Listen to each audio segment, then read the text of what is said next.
Dan Hardy, former UFC fighter and current MMA analyst, believes that Francis Ngannou's knockout loss to Anthony Joshua earlier this year will not negatively impact Ngannou's career or brand as a fighter. Hardy's insights come as Ngannou prepares to step back into the cage for his highly anticipated Professional Fighters League (PFL) debut against Renan Ferreira in the main event of PFL Battle of the Giants this Saturday, live on DAZN and ESPN+.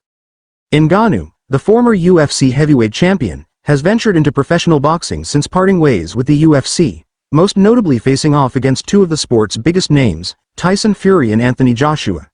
His boxing journey began with a controversial split decision loss to Fury, a fight many felt Ngannou could have won.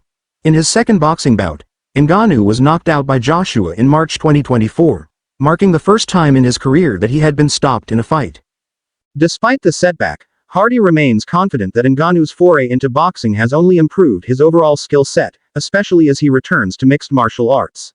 Hardy argues that Ngannou's time in the boxing ring has sharpened his striking and, most importantly, improved his ability to manage distance, which is crucial for success in both sports. This, Hardy explains, will be key as Ngannou faces Ferreira, a towering figure with a significant reach advantage. "I don't think the knockout loss to Joshua hurt Ngannou's brand or standing as a fighter at all," Hardy said in an interview with MMA Junkie. "The time he's spent in boxing has only made him better.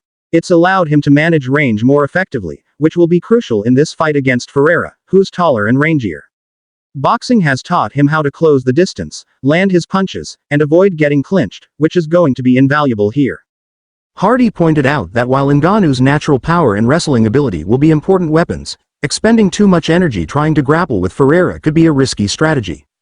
Ferreira, at 6 feet 8 inches and with a long reach, is physically imposing, and controlling him on the ground would likely tire out Ngannou. Instead, Hardy suggests that Ngannou's refined boxing skills could allow him to stay in the pocket, land clean shots, and avoid being caught in Ferreira's reach or forced into a draining grappling exchange. "We'll likely see some wrestling from Ngannou, but Ferreira is huge, it would take a lot of energy to keep him down and control him. I think Ngannou's ability to stay in close, box, and land powerful shots without getting tied up will be crucial," Hardy added. This fight marks Ngannou's first return to MMA since his last UFC bout in